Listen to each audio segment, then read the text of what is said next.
पाणीपाग विभाग पक्षर बड़ खबर बंगोपसागर में सृष्टि होता लघुचाप क्षेत्र एवं सक्रिय होइछि जहाँ जो पूर्व भारत में पाग खराब होगाकू जाउछि। एही लघुचाप क्षेत्र वर्तमान पश्चिमबंग एवं उत्तर ओडिशा उपरे सक्रिय रहिछि एवं आगामी किछि दिन मध्य झारखंड एवं छत्तीसगढ़ आड़कू गति करिवो। एहार प्रभाव में आसंता 6 दिन पई ओडिशा रे प्रबल अति प्रबल वर्षा वज्रपात एवं कालबैशाखी हेबार संभावना अछि। आंचलिक पाणीपाग विभाग केन्द्र विभिन्न जिला पई लाल कमला एवं हलदिया सतर्क सूचना जारी करिछि। आज पई मयूरभंज केन्दुझर सुंदरगढ़ एवं संबलपुर पई रेड वार्निंग तथा लाल सतर्कता जारी करा जाइछि जेउठारे प्रबल पवन सहित अत्यंत प्रबल वर्षा होई पारे। यह व्यतीत झारसुगुड़ा बालेश्वर ढेंकानाल कटक कंधमाल एवं कलाहांडी भली अनेक जिला पई मध्य कमला एवं हलदिया चेतावनी जारी करा जाइछि जेउठारे प्रबल वर्षा हेबार संभावना अछि। पाणीपाग विभागर कहिबा अनुसार अधा ओडिशा रे प्रबल वर्षा हेबो। मत्स्यजीवी को समुद्र को न जिबाकू कड़ा परामर्श दिया जाइछि। पाणीपाग विभागर अपडेट उपरे निरंतर नजर रखंतु एवं सुरक्षित रुहंतु।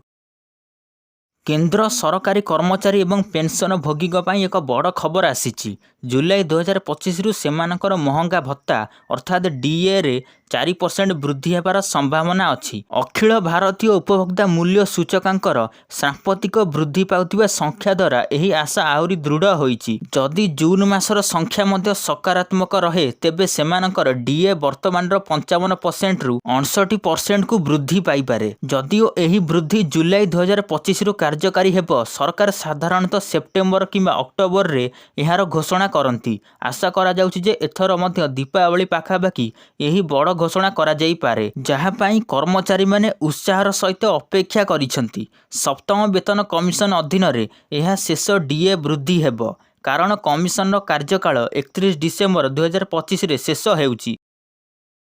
जल संपद विभाग स्पष्ट करिछि जे राज्य रे वर्तमान बन्या भली परिस्थिति नाही। महानदी किंबा ब्राह्मणीर तल मुंडरे कौनसी विपद नाही।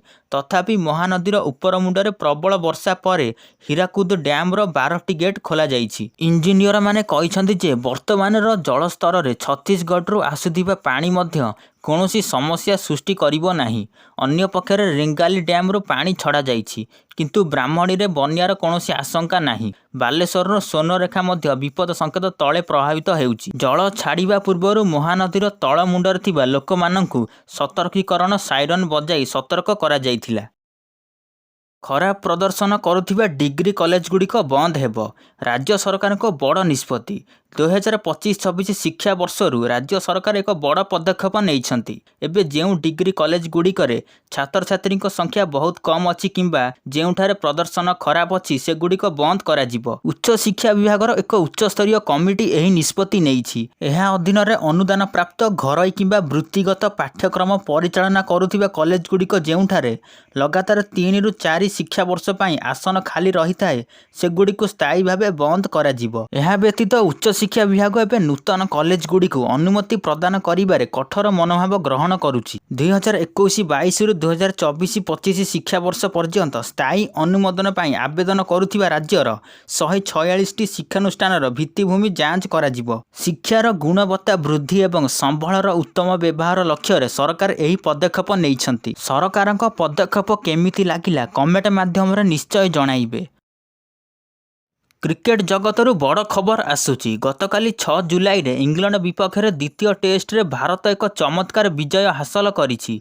एजाबास्टन रे खेला जाइथिबा एही टेस्ट रे भारत 336 रन विशाल व्यवधान रे इंग्लैंड को परास्त करिछि। यह एजाबास्टन रे भारतर प्रथम टेस्ट विजय एवं एही विजय सहित भारत 5 मैच विशिष्ट सीरीज रु 1-1 रे सम्मान करिछि। एही विजयर नायक थिले अधिनायक शुभमन गिल जी बैटिंग रे भल प्रदर्शन करथिले एवं युव द्रुत बोलर आकाशदीप जी तांकर चमत्कार बोलिंग सहित 10 विकेट नैथिले। भारतर एही दृढ़ विजय सीरीज रे उत्साह वृद्धि करिछि। परवर्ती टेस्ट जुलाई 10 रु लंडन रे खेला जिवो।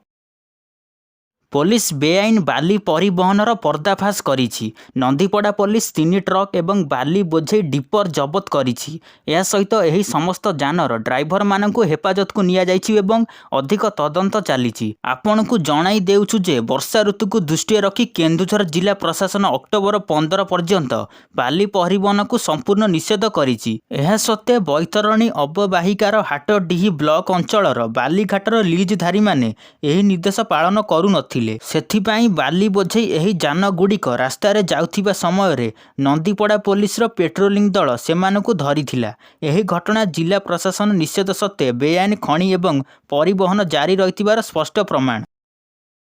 9 तारिख रे देशव्यापी बैंक धर्मघट घोषणा करा जाइछि।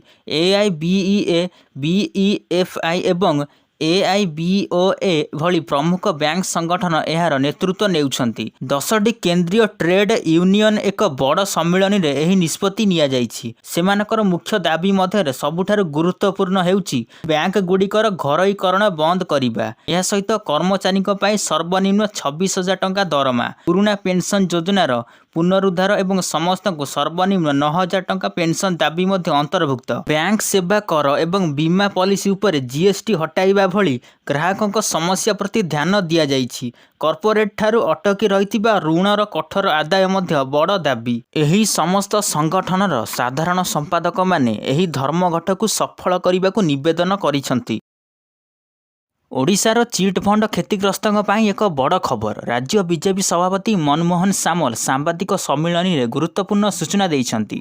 से कहछंती जे गत 14 वर्ष मध्य 174टी चिट फंड कंपानी साधारण लोकों टंका आत्मसात करिसंती। सामल कहछंती जे क्षमता को आसीबा परे एबे बीजेपी सरकार एहार संकल्प पत्र प्रतिश्रुति पूरण करुछि। सामल घोषणा करिसंती जे विभिन्न अंचलरू सूचना संग्रह करिबा परे 3 ରୁ 4 मास मध्य 5 लाख जमा को सेमानक टंका फेरस्त करा जिवो। से स्पष्ट करिसंती जे समस्त छोट एवं बड़ जमाकारी सेमानकर प्राप्य पाइबे एवं एही प्रक्रिया पर्यायक्रमे समाप्त हेबो। बीजेपी सरकार कमिशन को रिपोर्टर मध्य तदंत करिवो। तथापि बीजेडी वरिष्ठ उपाध्यक्ष देवी प्रसाद मिश्र एहार जवाब देई कहिसंती जे पूर्व बीजेडी सरकार मध्य टंका फेरस्त प्रक्रिया आरंभ करथिले। मिश्र प्रश्न उठाइचंती जे जदि पुराना सरकार पदक्षेप नहीं नथिले तेबे आज कागजपत्र किपरि उपलब्ध हेउची। भारत में प्रतिदिन कोटी कोटी लोक ट्रेन रे यात्रा करती। एक लंबा यात्रा रे खाद्य निहाती आवश्यक। अनेक लोक घर खाद्य आनिबा परिवर्ते ट्रेन रे किंबा स्टेशन रे खाद्य ऑर्डर करती। किछि कर्मचारी अधिक टंका नेउथिबा अभियोग पाइबा परे रेल मंत्रालय निर्दिष्ट मूल्य एवं निरामिष खाद्यर संपूर्ण मेन्यू शेयर करिछि। ट्रेन निरामिष खाद्यर मूल्य 80 टंका जेतेबेले स्टेशन में यह 70 टंका उपलब्ध। मेन्यू रे भात, डालमा किंबा सांबर, दही, रोटी किंबा परोटा, पनीपरिबा एवं आचार अंतर्भुक्त। जदि कौनसी कर्मचारी आपण को स्थिर मूल्य ठारू अधिक टंका मागे किंबा कम परिमाणर खाद्य दिए तेबे आपण तांकू रेल मंत्रालयर सरकारी ट्वीट देखाई पारिबे। जदि से तथापि शुणु नाहांती तेबे तुरंत हेल्पलाइन नंबर 139 रे संपर्क करंतु। ता सहित रेलबाई ऐप किंबा एक्स माध्यम अभियोग करंतु। रेल मंत्रालय भल काम करिछि कि नाही कमेंट माध्यम निश्चय जणाइबे। आज मुख्यमंत्री जन अभियोग शुणाणी। मुख्यमंत्री जन अभियोग शुणाणी 7 तारिख अर्थात आज अनुष्ठित हेबो। एही शुणाणी केवल सेमानक पई जेउ माने गत मास 30 तारिख रे मुख्यमंत्री को भेटी सेमानकर अभियोग पंजीकरण करिया पई पंजीकरण करिथिले। एही आवेदनकारी मानकु पुनर्बार पंजीकरण करिवार आवश्यकता नाही। साधारण प्रशासन एवं साधारण अभियोग विभाग सूचना देइछि जे जून 30 तारिख पई पंजीकरण करिथिबा आवेदनकारी माने सेमानकर प्रवेश पास, व्यक्तिगत परिचय प्रमाणपत्र एवं आवेदन फॉर्म सहित भुवनेश्वर अशोक नगर यूनिट 2 स्थित सरकारी प्राथमिक विद्यालय रे जनशुणाणी पई उपस्थित हेबे। एही व्यवस्था सेमानक पई जेउ माने सीधा सड़क मुख्यमंत्री निकट रे सेमानकर अभियोग पहुंचाइबाकू चाहंती। केरलर तिरुवनंतपुरम विमान बंदर में प्राय 3 सप्ताह धरी फसी रही रेल नौसेनार F-35B गुप्त युद्ध विमान शेष में यार हैंगर रे पहुंची। ପ୍ରକୃତରେ ଏହା ଜୁନ୍ 14 ଏଠାରେ ଜରୁରୀକାଳୀନ ଅବତରଣ କରିଥିଲା। ବର୍ତ୍ତମାନ ବ୍ରିଟିଶ ଟେକ୍ନିସିଆନମାନେ ଏହାର ତ୍ରୁଟି ସଜାଡ଼ିବାରେ ଲାଗିଛନ୍ତି। 21 ଜଣ ଇଞ୍ଜିନିୟରଙ୍କ ଏକ ନୂତନ ଦଳ ଏୟାରବସ୍ A400 ବିମାନ ଦ୍ୱାରା ତିରୁବନନ୍ତପୁରରେ ପହଞ୍ଚିଛି। ଏହି ଇଞ୍ଜିନିୟରମାନେ ଯାଞ୍ଚ କରିବେ ଯେ ଜେଟ୍ଟି ଏଠାରେ ସ୍ଥାନୀୟ ଭାବରେ ମରାମତି କରାଯାଇପାରିବ କି ନାହିଁ। ଯଦି ଏହା ସମ୍ଭବ ନୁହେଁ ତେବେ ଏହାକୁ C-17 ଗ୍ଲୋବାଲ ମାଷ୍ଟର କାର୍ଗୋ ବିମାନ ଦ୍ୱାରା ଫେରାଇ ନେବାକୁ ବିଚାର କରାଯାଉଛି। ଆପଣଙ୍କୁ ଜଣାଇ ଦେଉଛୁ ଯେ $110 ନିୟୁତରୁ ଅଧିକ ମୂଲ୍ୟର ଏହି F-35 ବିଶ୍ୱର ସବୁଠାରୁ ମହଙ୍ଗା ଯୁଦ୍ଧ ବିମାନ ମଧ୍ୟରୁ ଗୋଟିଏ। ହୀରାକୁଦ ଡ୍ୟାମରୁ ଚଳିତ ବର୍ଷର ପ୍ରଥମ ବନ୍ୟା ଜଳ ଛଡ଼ାଯାଇଛି। ରବିବାର ସକାଳେ 12ଟି ଗେଟ୍ ଖୋଲିବା ସହିତ ଏହା ଆରମ୍ଭ ହୋଇଥିଲା। ବର୍ତ୍ତମାନ ମୋଟ 20ଟି ଗେଟ୍ରୁ ପାଣି ଛଡ଼ାଯାଉଛି, ଯାହା ପାଣି ନିଷ୍କାସନକୁ ଦ୍ରୁତ କରିଛି। କର୍ତ୍ତୃପକ୍ଷ କହିଛନ୍ତି ଯେ ଉପର ଅଞ୍ଚଳରେ ପ୍ରବଳ ବର୍ଷା ଯୋଗୁଁ ହୀରାକୁଦ ଜଳଭଣ୍ଡାରର ଜଳସ୍ତର ଯଥେଷ୍ଟ ବୃଦ୍ଧି ପାଇଛି। ଏହାକୁ ଧ୍ୟାନରେ ରଖି ଏହି ପଦକ୍ଷେପ ନିଆଯାଇଛି। ପାଣି ଛଡ଼ାଯିବାର 2 ଦିନ ପୂର୍ବରୁ ଡାକଘର ମାଧ୍ୟମରେ ସୂଚନା ଜାରି କରି ତଳ ଅଞ୍ଚଳର ଲୋକଙ୍କୁ ସତର୍କ କରାଯାଇଥିଲା। ବର୍ତ୍ତମାନ ଡ୍ୟାମ୍ରେ ପ୍ରବଳ ପାଣି ପ୍ରବେଶ ଜାରି ରହିଛି ଏବଂ ଏହାର ଜଳସ୍ତର 610.17 ଫୁଟ ରେକର୍ଡ କରାଯାଇଛି। ଅଧିକାରୀମାନେ ଏହା ମଧ୍ୟ କହିଛନ୍ତି ଯେ ଆବଶ୍ୟକ ହେଲେ ପର୍ଯ୍ୟାୟକ୍ରମେ ଆହୁରି ଗେଟ୍ ଖୋଲାଯିବ। ମୁଖ୍ୟମନ୍ତ୍ରୀ ମୋହନ ଚରଣ ମାଝୀ ଶୁକ୍ରବାର ପୁରୀ ବିଷୟରେ ଏକ ବଡ଼ ଘୋଷଣା କରିଛନ୍ତି। ଏବେ ପୁରୀ ନଗରପାଳିକାକୁ ମହାନଗରପାଳିକାରେ ପରିଣତ କରାଯିବ, ଯାହାଫଳରେ ଏହା ରାଜ୍ୟର 6ଠ ମହାନଗରପାଳିକା ହେବ। ବର୍ଦ୍ଧିତ ଜନସଂଖ୍ୟା ଏବଂ ବର୍ଷସାରା ଆସୁଥିବା ଭକ୍ତ ଏବଂ ପର୍ଯ୍ୟଟକଙ୍କୁ ଉତ୍ତମ ସୁବିଧା ଯୋଗାଇବା ପାଇଁ ଏହି ନିଷ୍ପତ୍ତି ନିଆଯାଇଛି। ପୁରୀ ସହର ଏବଂ ଆଖପାଖ ଗ୍ରାମ ପଞ୍ଚାୟତଗୁଡ଼ିକୁ ମିଶ୍ରଣ କରି ଏହି ନୂତନ ମହାନଗରପାଳିକା ଗଠନ କରାଯିବ। ପୁରୀ ସଦର ଏବଂ ବ୍ରହ୍ମଗିରି ବ୍ଲକର ପ୍ରାୟ 7ରୁ 8ଟି ଗ୍ରାମ ପଞ୍ଚାୟତକୁ ଏଥିରେ ଅନ୍ତର୍ଭୁକ୍ତ କରାଯିବ, ଯାହାଦ୍ୱାରା ସେଠାକାର ବାସିନ୍ଦାମାନେ ମଧ୍ୟ ସହରାଞ୍ଚଳ ସୁବିଧା ପାଇପାରିବେ। ସରକାରଙ୍କ ଏହି ସୁବିଧା କେମିତି ଲାଗିଲା କମେଣ୍ଟ ମାଧ୍ୟମରେ ନିଶ୍ଚୟ ଜଣାଇବେ। ବିଜେପି 8 ଜୁଲାଇରେ ନୂତନ ରାଜ୍ୟ ସଭାପତି ପାଇବ। ରାଜ୍ୟ ସଭାପତିଙ୍କ ନିର୍ବାଚନ ପ୍ରକ୍ରିୟା ଏବେ ଦ୍ରୁତ ଗତିରେ ଆଗକୁ ବଢ଼ୁଛି। ଏହା ଅଧୀନରେ ଆଜି ନାମାଙ୍କନ ଦାଖଲ କରାଯିବ ଏବଂ କାଲି ମତଦାନ ପରେ ଫଳାଫଳ ଘୋଷଣା କରାଯିବ। ରାଜ୍ୟ ନିର୍ବାଚନ ଅଧିକାରୀ ପ୍ରତାପ ଷଡ଼ଙ୍ଗୀ ଏହି ସୂଚନା ଦେଇଛନ୍ତି। ତଥାପି ଆଜି ନାମାଙ୍କନ ପରେ ହିଁ ସ୍ପଷ୍ଟ ହେବ ଯେ ନିର୍ବାଚନ ସର୍ବସମ୍ମତିରେ ହେବ କି ନାହିଁ। ଆପଣଙ୍କୁ କହି ରଖୁଛୁ ଯେ ଏହି ନିର୍ବାଚନ 1 ଜୁଲାଇରେ ହେବାର ଥିଲା, କିନ୍ତୁ ପୁରୀରେ ଏକ ଅଘଟଣା ଯୋଗୁଁ ଏହାକୁ ସ୍ଥଗିତ ରଖାଯାଇଥିଲା। ବର୍ତ୍ତମାନ ମନମୋହନ ସାମଲ ରାଜ୍ୟ ବିଜେପି ସଭାପତି ଅଛନ୍ତି। ଏବେ ସମସ୍ତଙ୍କର ନଜର ଯେ ପୁଣି ଥରେ ସଭାପତି କିଏ ହେବ।